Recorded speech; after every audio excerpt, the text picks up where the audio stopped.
Welcome to the Rethink and Return podcast. My name is Jason Shepard. Every week, we rethink things and return to God's original intention and His design.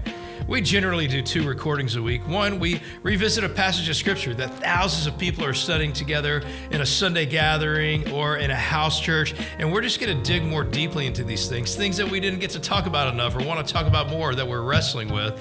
And then we do another recording where we're just working out leadership things, being a pastor and ministry or leading stuff, and wrestling with tensions of how we live like that in our world today. So we'd love for you to like this, subscribe to it, share it with other people. Enjoy the podcast. We'll see you soon. All right. Hey, thanks for joining us for the Rethink and Return podcast. We have a couple of these sometimes every week, and we talk about the sermon from this past Sunday if I'm preaching or a leadership topic. But I wasn't preaching this past Sunday, which was yesterday. I was at a town for the funeral of a family who I love. But Dave, you preach, thanks. But we generally don't break down the sermon of somebody else, because then that way I have to do that with a lot of different preachers. Right. But today what we're going to do is something we've never done, because we have every Monday in our team meeting, we're walking through books of the Bible ourselves. I sort of like, it's an opportunity for me to disciple our staff, That's right.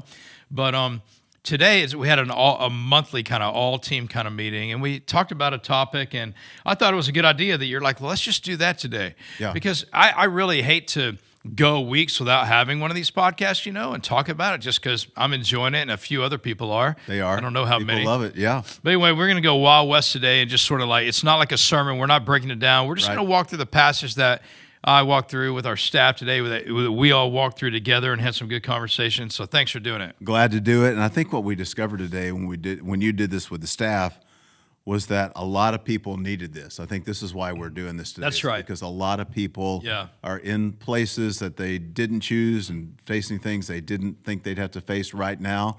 And I think when you read these verses, we had, I thought it was a really incredible staff meeting. It was a lot of transparency, and we just discovered that people need what's in this chapter. Yeah, I agree with you. And I sense it's wild how there are seasons that people move through, I think, is together. I've actually seen it in our city. Like when I get with other pastors, even in our community, it seems like the things that are going against marriages or kids or finances or whatever, it seems to be moving together at different churches often, which is wild. Yeah. But I also see it especially within a local body right now. There's just so much pain, so much grief that people are going through. I can click off right now 5 or 6 people who I personally know and love that are in significant trials. Yep. And then other people on our team can name them, and others too. Right. We have a lot. So me as well, like in my own life, and our family and extended family are going through it. Mm-hmm. Yeah, the pain personally that I've been through, and you and other people over the weeks, it's just been incredible. And that's why I sense today, I think we all need this. I needed it. Yeah. Personally, but then I feel like we all need it. I'm going to read it to you. 2 Corinthians chapter 4. I'm going to read verses 7 through whatever. No, I'm sorry. I'm going to start in verse 1. 2 Corinthians chapter 4, verse 1. Therefore, since through God's mercy we have this ministry, we do not lose heart. Rather, we have renounced secret and shameful ways. We do not use deception, nor do we distort the word of God. On the contrary, by setting forth the truth plainly, we commend ourselves to everyone's conscience in the sight of God. And even if our gospel is veiled, it is veiled to those who are perishing. The God of this age has blinded the minds of unbelievers so that they cannot see the light of the gospel that displays the glory of Christ, who is the image of God. For what we preach is not ourselves, but Jesus Christ as Lord, and ourselves as your servants for Jesus' sake. For God, who said, "Let light shine out of darkness," made his light shine in our hearts to give us the light of the knowledge of God's glory displayed in the face of Christ. But we have this treasure in jars of clay, to show that this all-surpassing power is from God and not from us. We are hard-pressed on every side, but not crushed, perplexed, but not in despair, persecuted, but not abandoned, struck down, but not destroyed. We always carry around in our body the death of Jesus, so that the life of Jesus may be revealed in our body. For we who are alive are always being given over to death for Jesus' sake, so that his life may also be revealed in our mortal body. So then death is at work in us, but life is at work in you. So this passage is talking about the fragility of people. That's right. That displays, for me, the power of God. Mm-hmm. Like that we're fragile. I mean, I love how Paul started off, though. Like he's prefacing it here, which I think is a great premise for the rest of the part of this passage. He's using this conversation, I think, to explain in many ways the difficulty of ministry.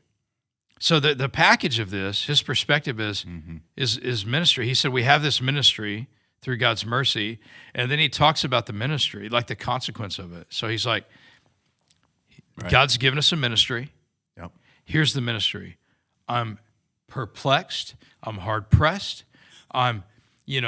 I mean, all the things that he said here. Sorry, I'm struck down, persecuted, but not struck forsaken. down.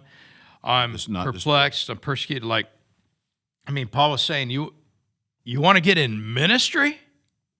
Okay. You want to serve the Lord as you should. And then he tells why we should. Yeah. I'm just giving a summary of this. We'll break some of it down. But sure. Then he says why we should. Oh, no. We've been given this ministry by God's mercy. It's a gift to serve God. Mm-hmm. And I don't think Paul is talking about just people who are doing what Paul's doing. Right. Like Paul is, an apostle. He's full-time vocationally almost all the time, except for occasions when he works a part-time role. He's usually traveling. He's usually all the time giving his life to this ministry. But I think it's for all of us who step in to serve the Lord, it's going to be tough, but you have to look at it as a mercy of God, a gift of God, a grace of God. Yeah, that's right. Yeah, I mean, that's how he starts this deal. Totally. And, I said today, these verses mean a lot to me. It's like an old dirt road that's been rolled over and over and over again. Yeah, that's right. A lot of tracks. And also the context, he's writing to a group of people in the Corinthian church who basically want to quit. Yeah. Because of all the madness that's going on in the church. And they say to Paul, we don't think we want to do this anymore. We think we're done. We think we're done with this. I don't blame them. And right. And when you talk about when using verses 8 and 9 as a way to describe the essence of ministry, like here's the job description: persecuted and perplexed and struck down and all these things. And these people had said, we've seen enough madness. We've seen enough of this crazy. The Corinthian church, it was just off the rails in so many ways. It was messed up. And the good people said, we don't want to do this anymore. And that's where he says, we do not lose heart. And then he's going to pastor people. That's right. Through not losing heart. That's really good. And I think for people who have been in this a long time, like you and like me, like you said earlier today, I mean, these verses sort of become for you. They become for us like a drop of water in a desert. Oh, that's right.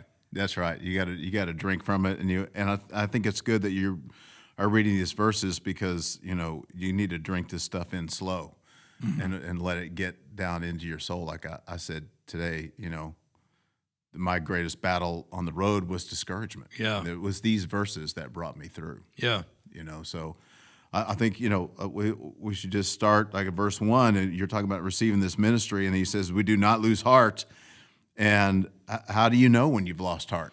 How do you personally know when you're like, I feel like these people at the Corinthian church? Well, I think I think I would at least say this to anybody who's serving the Lord in any capacity. There are going to be seasons where you feel like you're losing heart. Mm-hmm. Like, I think one of it is you lose your heart for it.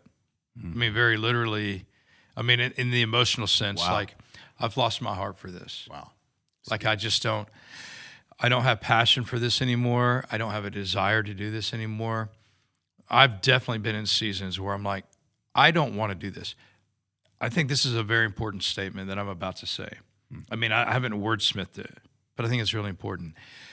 If you leave ministry in a season where your heart is empty, I think that's often the wrong time to make a decision to leave ministry. That's right.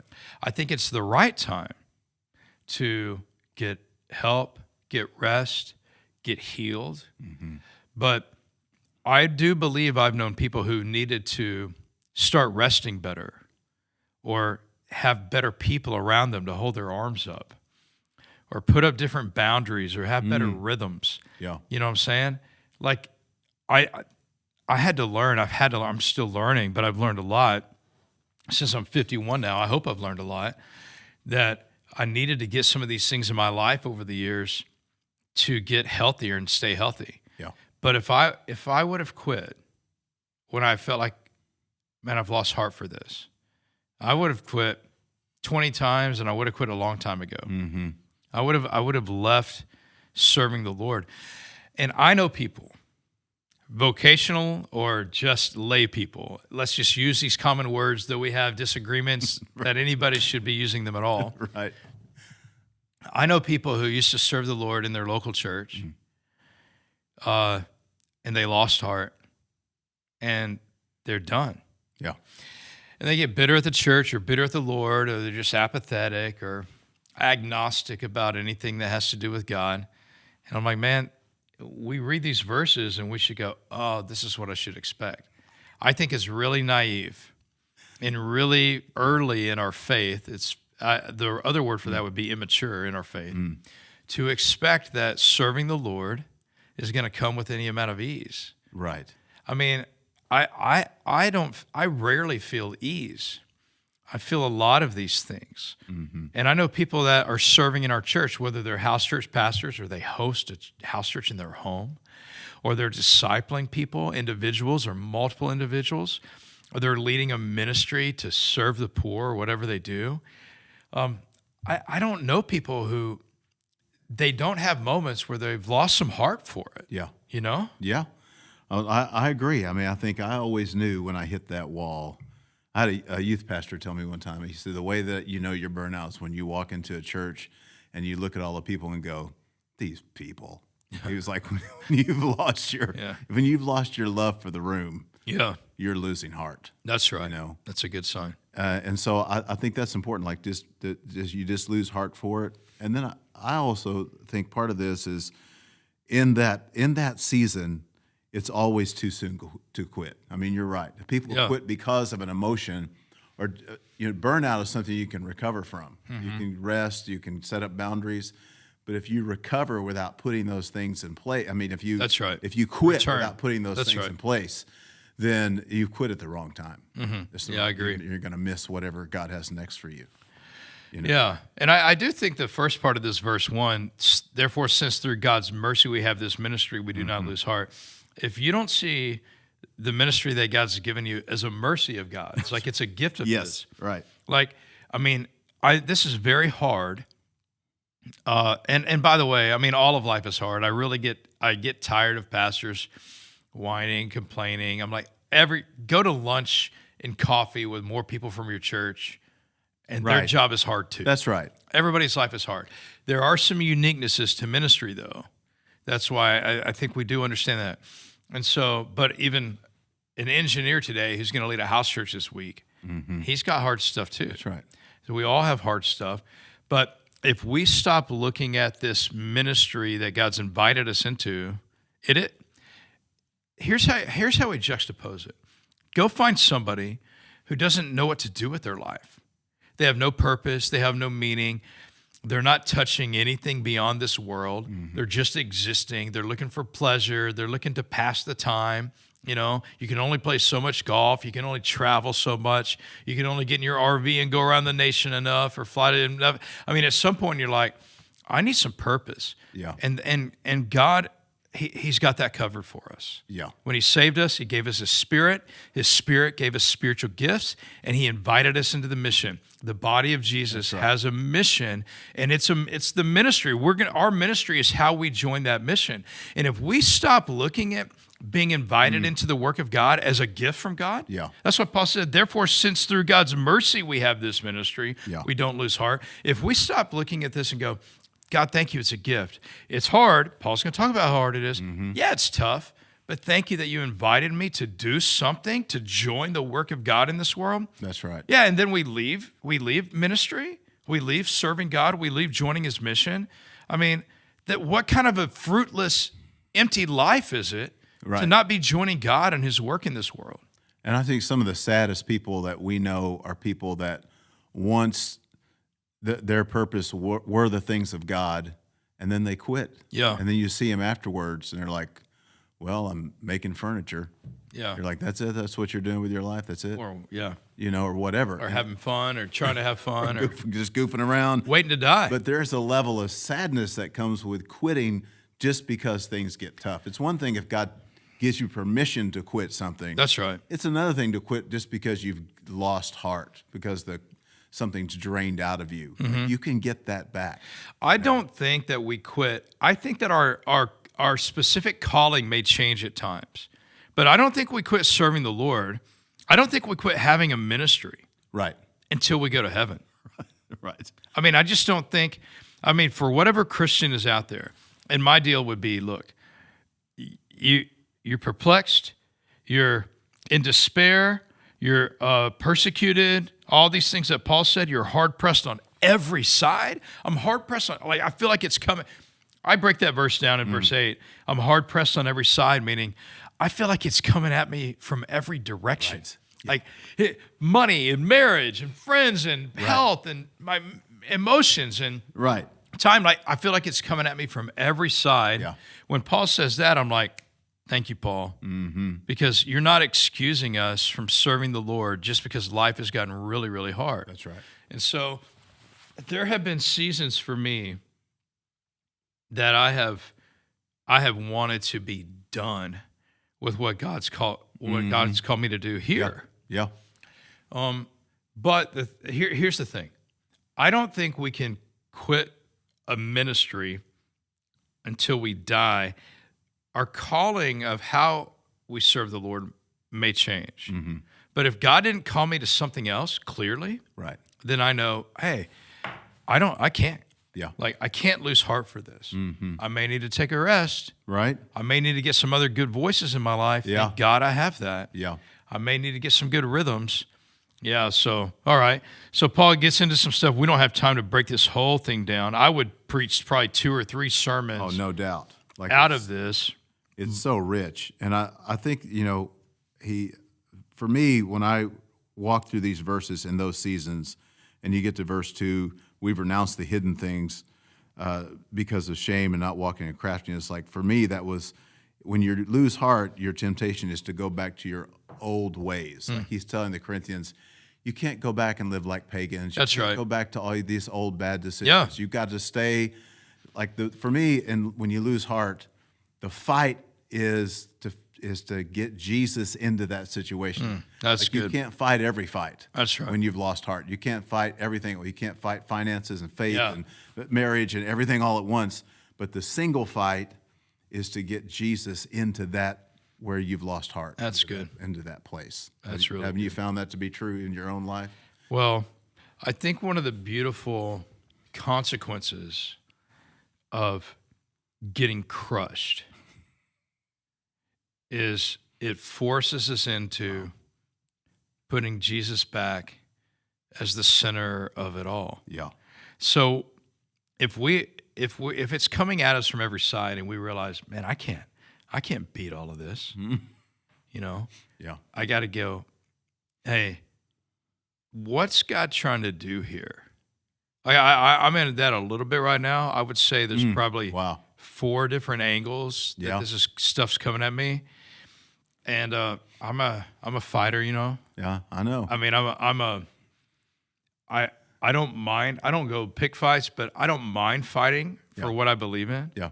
And I'm gonna fight like we did at men's Bible study. Like I'm gonna not the old mighty men, and Samuel. Not let go of the sword. I'm not going to let go of the sword, man. That's right. Like my hand will freeze to it. If I believe that God's called me to do it, or if it's right, I'm going to do it. Yeah. But when stuff's coming at me from too many different angles at once, which for me right now it is, Yeah. and I know some other people right now the same, I think that's right. Yeah. but it's coming at me from several different angles.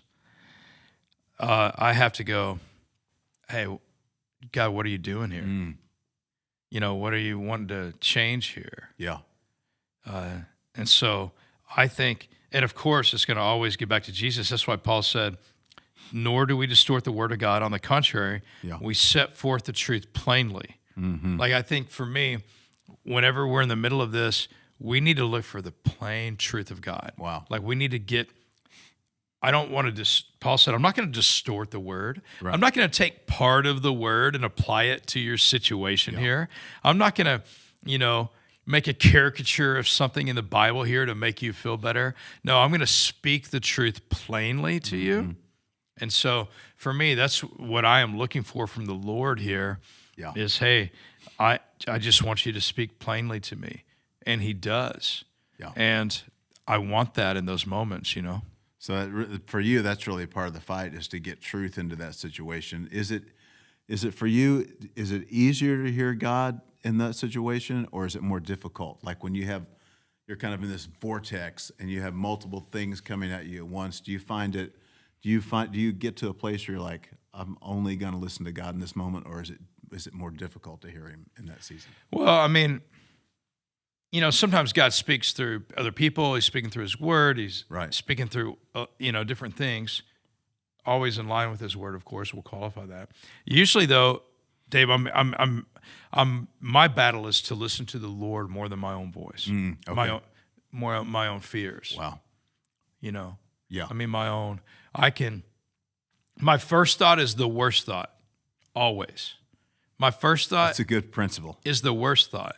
And like my first thought always goes to the worst thought. Yeah. And but for me, it's not a fairy tale thought. It's a real thought. Like I'm logical enough and rational enough to go, my great fear here could actually happen. Mm-hmm. My great fear isn't that the earth is going to be struck by an asteroid and get us off center. Right. Some people would be like, well, that's going to happen in 2037 after the red heifers walk into, Exactly. So anyway. Proof. So anyway, thank you for that. You go make your own podcast on that. That's right. But for me, dude, my great fears could actually happen. Mm-hmm. And so I have to, in these moments, just go, I want to pray more. I want to hear from the Lord more, because that noise, I don't enjoy that. Yeah. And everybody around me can tell it. The people who are super close to me, they can tell when I'm living like with this tension and these fears. Yeah. There's a difference in being really, really busy, which I feel more busy right now than I have been in a very long time. That factors into it. But man, when you're, like Paul said, from every side, it's coming at me. I'm hard pressed on every side. Every way. That's right. Every side. That's for me, honestly, thankfully, man. I mean, I guess the Lord grows us all to get there if we let him over many years. But no, that's for me where I'm just silent. Like last week, we drove to Dallas with this conference. And I'm like, I got to drive by myself. I had no music, no phone. I mean, I just needed to sit and listen for hours to the Lord. Mm-hmm. And, this morning, I mean, my day ahead, I just had to get down and alone with him. Yeah. So, I think the crushing for me causes me to seek him more. Yeah. You? I think yes, absolutely. And I think that sometimes, like, the circumstances are so extreme that it's in some ways easier to hear the voice of God in the middle of it, because everything's feels so out of control. That's right. And in the center of all those storms, there is the quiet voice of God. I mean, I think there's something. It's counterintuitive. You think it'd be easier to hear God in a time of peace. That's right. But I mean, Paul is writing to a bunch of people, and I'm sure preaching to himself and saying, listen, when you can't figure all this stuff out, you've got to get truth, like you said. You got that phrase in verse 2, the manifestation of truth. Yeah. In verse 10, it appears again, so that the dying of Jesus and that the life of Jesus may be manifested in our body, our current circumstances. That's right. Jesus would be in this with us. Like, that's the fight. That's right. You can't win. You can't fight every fight all at once. Yeah. Right. It's just, even if you love to fight, you can't fight all the fights all at once. Right. Yeah. Right. So, but the single fight of all of that is to get Jesus into the midst of it and listen to him. Yeah, that's really good. So I think these are powerful verses, and people listening to us today, I think, really should sit down and read these. And I think it's powerful that you said that you had to have some silence, like you just needed to drive and just listen. And there is, like, what happens in that moment for you? Like, do you have to let all the noise in your soul die down when you're in a silent drive like that? Yeah. I mean, God gave us a great example of, he said, hey, go hide yourself in the cleft of that rock. Right. And I'm going to show you. He first showed him who he wasn't. He said, I'm going to come in a tornado, in a hurricane, in a mighty. I'm going to come hard and fast, thunderstorms, because you think that I'm going to show my power in that. But then he came in like a whisper. Yeah. And so, I think the daily, regular, ongoing disciplines of walking with the Lord prepare us for moments like this. Right. Sometimes I want to tell people, you needed to be reading your Bible every day 3 years ago, right? To get you ready for the moment that you're in right now. Right. And so I think it's a really good, wise practice when you're not in the middle of a storm. Yeah. When you're not hard pressed on every side, to start your regular learning how to listen to God. Yeah. Like get up in the morning and be still with Him. Yeah. Let meditation on the Scriptures guide you, begin your day, not as a tacit, tepid check, but like I'm wanting to learn how to listen to the voice of God. I want to know how God speaks through His Word. I want to know how He speaks in silence. I want to know how to ask the wise counsel that God's given me access to in my life. I want to know, like, what I need from them. Yeah. Because if God, I believe one of the ways that God speaks is through wise counsel. I have trusted counsel in my life that we've cultivated a relationship, some of them over decades. Right. And when I spend time with them, I have almost in many ways distilled some of my questions down. Okay. I mean, sometimes it's just we've had the discipline of knowing each other well, but when I'm in a moment, like you said, like what do I do in these moments? I've learned how to even seek wise counsel. Because I mean, we got to learn how to listen to God through His Word. Yeah. We got to learn how to listen to God through silence. Yeah. We got to learn. I mean, sometimes God will speak to me through His creation. Romans 1 says that His invisible qualities and divine attributes have been clearly seen, being understood from what has been made. Yeah. So I will generally be out somewhere. I'll go in my backyard if I need to, or go on a walk if I can get away from people better. Yeah. The other night, I'm just outside and I was emotionally moved. Just seeing the stars and considering the vastness of space, how long they've existed. Wow. How God keeps all this going. Yeah. I hear God through worship, like a song that we sang this morning. There is a line, the Lion of Judah, and I'm like, Jesus is a lion, man. A lion. He's That's right. Like, he's the Lamb of God who takes away the sins of the world, and He's a lion. Yeah. So if I need Him at some point, when I need Him, when He knows I need Him to step into this, He'll do it because He's a lion. Wow. And so, man, I'm not just relying on my time alone with God in a drive. I'm not just relying on my time in the Word. I'm not just relying on my time alone in the yard or out at night looking at this or a worship song or wise counsel, but I'm doing all of it. Yeah. And I've just learned these rhythms of disciplines, spiritual disciplines over the years. I do think God will give us an opportunity to be in a trial that's harder than we've ever been in so that we can grow further than we've ever grown. Right. And I think that is one of the gifts of trials. Yeah. I don't like it, but I like what it produces. Right. It's never fun. Yeah. I remember that was one of the pieces of advice you gave me early on when I was in a trial. And I was like, I remember so clearly we're in my office and I was like, what am I supposed to do about this? And you said, count it all joy when you encounter these various trials.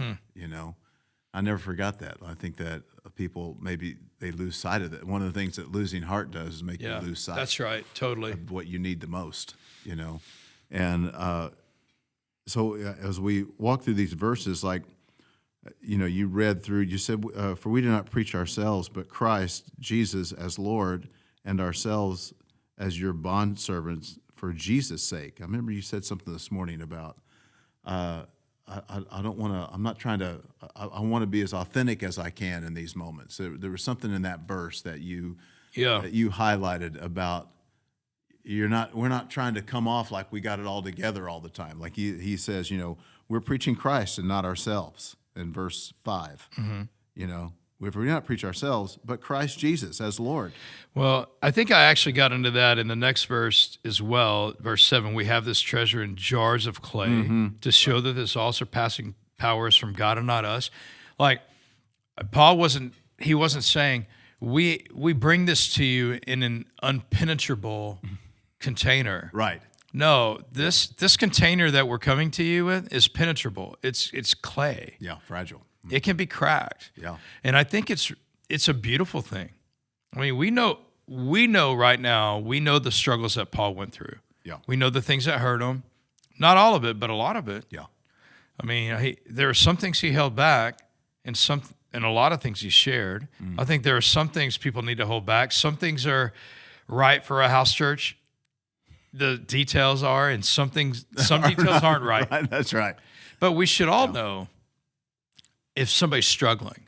Like I think, you people who know me really well, like you know me really well. Rob was in here a minute ago. Rob knows me well. There are some other people I work with, some people in our community who I don't work with, but I know, some people in our church who I know really well. The people who know me really, really well, they know when I'm going through something. That's right. And so I think that we contribute to a culture of authenticity when we don't try to act as impenetrable people, like people who can't get cracked, right? Who can't get hurt. That's why Paul was like, we bring this treasure to you in jars of clay. Right.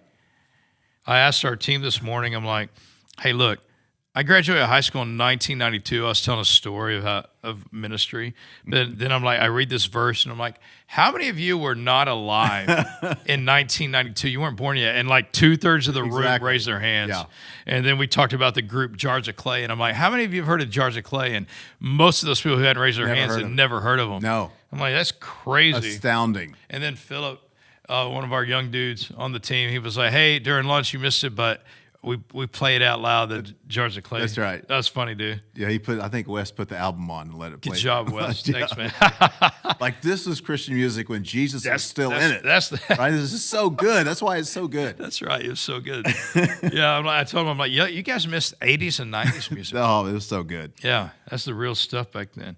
Yeah, so let's wrap this up, Dave. Okay. But, I mean, yeah, I think that, or it's at least start our descent, Right. Yeah, I think we need to be so authentic that, I mean, people don't need to know every detail of our pain. Somebody does, right? But your house church probably doesn't, right? But somebody in your house church does. That's right. There's a place to bleed out. That's right. It's not in front of everybody all the time. Yeah, I think we should be so authentic that people know I'm in a trial, and generally they may know what trial, but the specifics for me are for people who are going to help me walk through that individually. Yeah.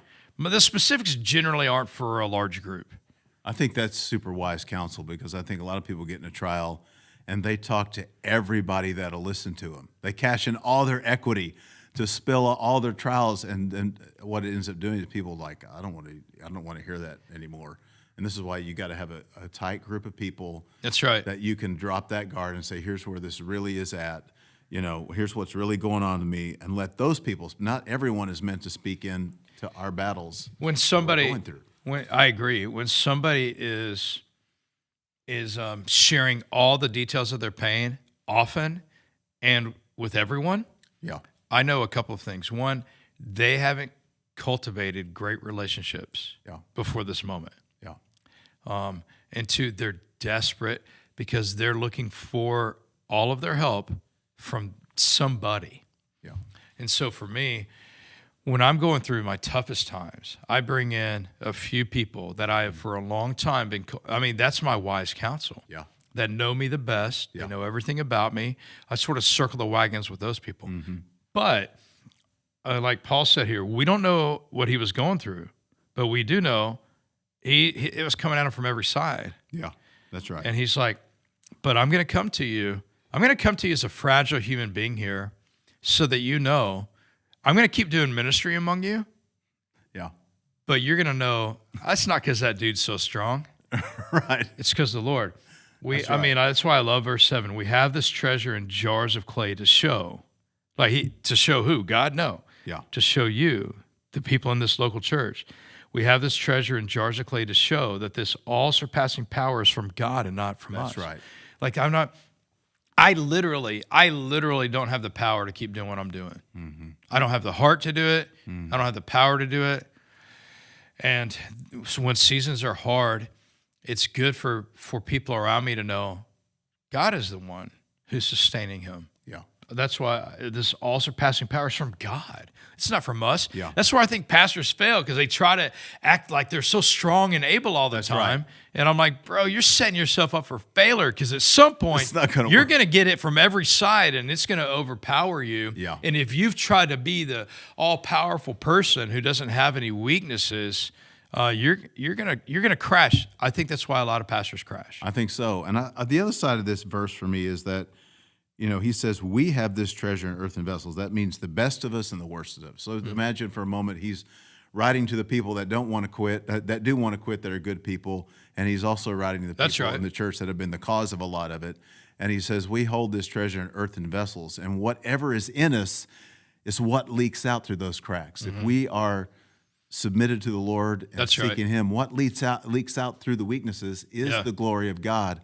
And likewise, if God's not in it, what leaks out through the cracks is pain. Yeah. And so for me, the times that these verses have spoken to me, this verse 7 meant to me, you cannot let the choices of other people make you quit on the will of God. Yeah, that's good.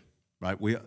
Everyone's cracked, everyone's whacked out, everyone's nuts, but hopefully enough of us are filled with the presence of God that we're not going to hurt anybody in our wake. That's right.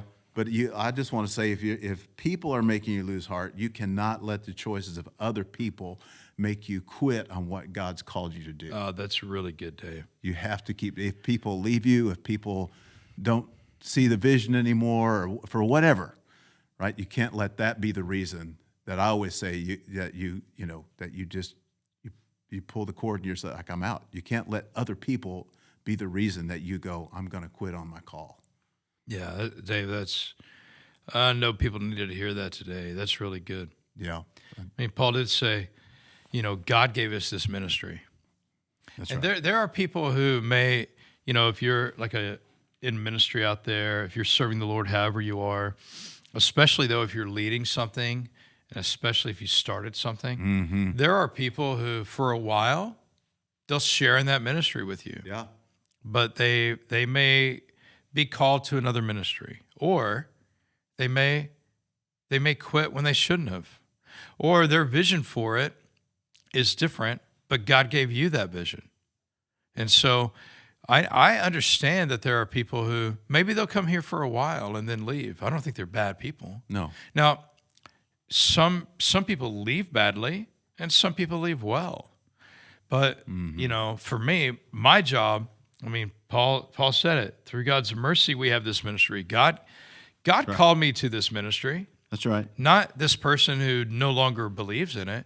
Yeah. And if we put the calling of our ministry on the collaboration of other people, their approval, their engagement, they're sticking with us. I hate it when people leave this beautiful thing. I do too. It's small deaths, they were here and now they're not. Yeah, and those things are really hard. But I love that people were here at all. Yeah, and I think though the thing that I have to keep remembering is, hey, look, this person who no longer believes in this or agrees with this, and right now we're not talking about this specifically because there's a problem now. No, but I do know that I speak with guys all the time who struggle with this, and I'm saying these verses help remind me, verse 1, I have this ministry from God's calling, God's mercy. Mm-hmm. And I may not get that same mercy from other people.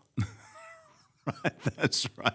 You'll get it from God, but not everybody else. That's right. And so God gave me this ministry, and I'll serve him in it until he calls me to do something else. Sure. He'll never call me to quit ministry. He'll never call me to quit serving him. That's when I die. Yeah. So we serve Jesus until we see Jesus. That's right. And if I don't think you should quit a ministry. As we wrap up, I'll say this, and you say something, then we'll be done. I don't think we should quit a ministry, whatever it is, until we're very clear about what God's calling us, what other ministry He's calling us to do. That's right. There are rare occasions in the Bible where God would tell Abraham, "Hey, I want you to leave here, and I'm going to." But then God didn't call him away from Israel after that. Right. I mean, He called him from not serving in a ministry, just serving in a ministry. So some people may be like, "Well, God called Abraham to go wander." Yeah, I mean, give me any more examples of that in the Bible, really. I mean, they're very rare. They're very few. Right. The general thing is, hey, God called me here, and then He's going to call me here, and He's going to call me here. Some people He's going to call you here, and you're going to stay there for life. Yeah. You're going to grow by staying and working through the changes and the ups and downs. That's why I tell people, man, people who stay through all the sizes and all the seasons and all the stages, I mean, I've done that. Other people here have done that. You've done that. Yeah. And so, I mean, I've grown through all those things. They've been hard, but I've grown through them. And so God may grow you through staying in the ministry where you are. And He may call you to something else at some point. That's right. But don't leave because you lost heart. Go get your heart back. Yeah. Get your heart back. And then listen to what the Lord may have for you next. Yeah. That made me think of this old King song where he says, you have to pull your heart back up to the starting line. I've never heard of who? Keenan or some rock band. Oh, some random cool. rock band. Wes probably knows. He'll probably know. You know it, Wes? I know the band. Oh, cool. Yeah. Never heard of him. Anyway, there's a line in that song that says to pull your heart back up to the starting line and start again. That's cool. And you said something this morning. It kind of goes to what we're talking about, but it hit me enough that I wrote it down on the notes that you said you have to quit tying your identity to your ministry. Yeah. And I think there's something like when you think about Paul held on to all this stuff pretty loosely. Like he was like, hey, for me to live as Christ. Yeah. It's not for me to live as church or writing letters or preaching.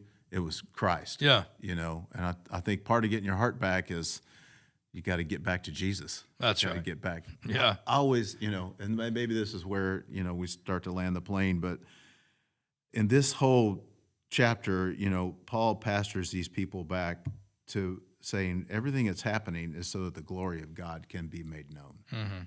And so for me, I always have to go back to the first time that I said yes to Him. Like not my salvation, but at the call. Yeah. That first moment when I was 16, and I said, God, wherever you want to send me, whatever you want me to do, like when I lose heart, I go back to that place. That's right. I go all the way back, and so my question to people is, when's the last time you thought about the first time that you said yes to God? That's good. That you should take your heart back to that place. Yeah, that's good, Dave. Well, I hope people listening to this today have just been a little encouraged, whatever season you're in. Let's not lose heart. Mm-hmm. And let's realize that we exist by the mercy and grace of God. We serve Him by His mercy and grace. And this world, we're suspended here halfway between life and death, man, between heaven and hell. We got a little bit of both here. And there are moments that are going to be harder than others, but we fix our eyes on Jesus, as Paul would say elsewhere. That's right. And you get up and you keep going. That's right. We said this before, that the way you're winning the battle to not lose heart is that your feet hit the ground when the alarm clock goes off and you're like, I'm here. That's right. I showed back up. Yep. Like you showed back up today. I've been with you through some really tough seasons. I mean, I know what that's like. I've seen you in them, you know. And there'd be plenty of ways for you to go and reasons to go, I think I'm out, but you showed back up. Yeah. And that's how you're like, I win.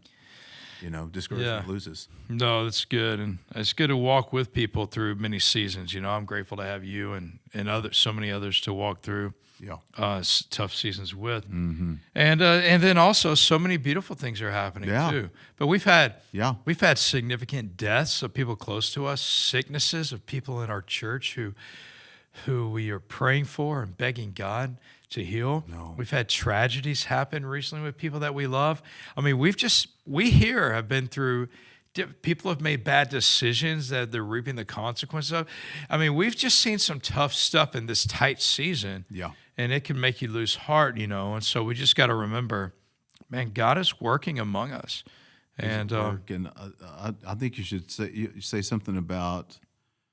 You mentioned today that God does some of His best work in these seasons, and there's some things that you can only know about yourself and the Lord by going through these.